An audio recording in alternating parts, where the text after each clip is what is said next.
Hello guys, good morning. For today's video, itur ko po kayo dito sa garden nila. Ang daming bunga ng prutas nila guys. Ang tawag nila nito coke. Ang daming bunga sa coke kay nagpungpong. Ang lalaki pa. At saka hindi siya mahirap itasin kasi ang baba ng puno. Kasing tangkad ko lang yung puno niya.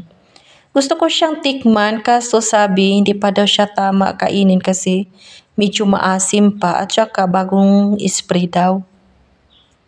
Siguro after 3 weeks pwede na daw siyang kainin.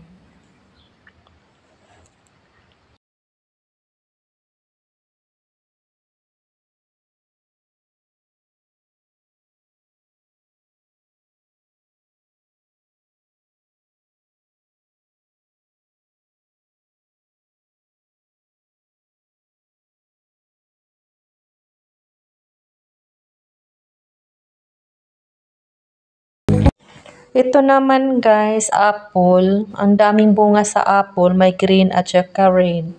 Tingnan nyo naman yung bunga guys. Ang daming bunga nagpungpong. Ang gaganda yung mga bunga nila. At saka, ang baba lang.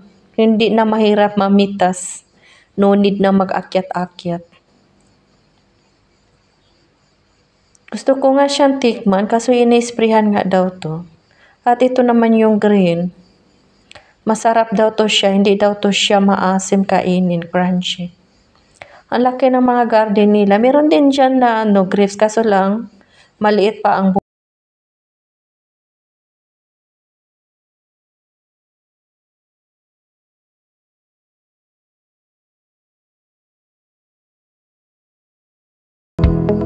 Ito siya, hindi ko po sure kung mulberries ba to siya, pero para siyang mulberries ang bunga. Pero ang kaibahan lang mulberries, malaki ang puno. Ito naman siya ay gumagapang. At hanggang dito na lang ang vlog ko for today guys. And please subscribe my channel. And thanks for watching and bye-bye. Ingat kayo palagi dyan.